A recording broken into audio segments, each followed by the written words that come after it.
বললো যে the last superstar of Bangladesh film. Oh my god, এই কথাটা বললেন কেন মান্না ভাই? বলছেন আমার তো সময় প্রায় শেষের দিক। Shakib Khan last superstar of Bangla film industry বলেছিলেন প্রয়াত নায়ক মান্না।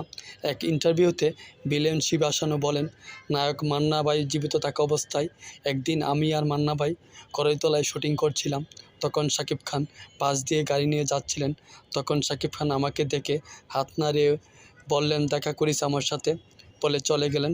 এরপর মান্না ভাই আমাকে বলেন, তুমি ও যখন সুপারস্টার হিরো হয়ে যাবে, ওকে বিট করে অন্য কারো ওই সুপারস্টার পজিশনে যাওয়াটা অনেক কঠিন হবে। আরও ও খুবই ঘনিষ্ঠ মনে হচ্ছে। জবাবে শিবাসানো বলেন, জি ভাই। তখন মান্না ভাই শাকিব খানকে উদ্দেশ্য করে বলেন, last superstar of Bangladesh film industry.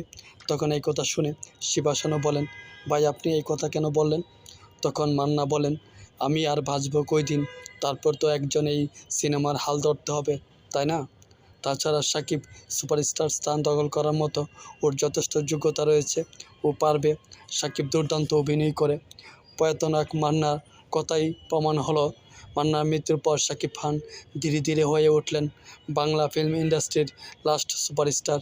মান্নার সাথে শাকিব খান একাধিক সিনেমা করেছে, তার মধ্যে সিটিটিআর বেস্ট অভিনয় ছিল শাকিব খানের। শাকিব খানের অভিনয়ের কারিশমা বুঝে গিয়েছিলেন নায়ক মান্না, তাই তার চিরন্ত সত্য উক্তি শেষ মুহূর্তে প্রমাণ হলো।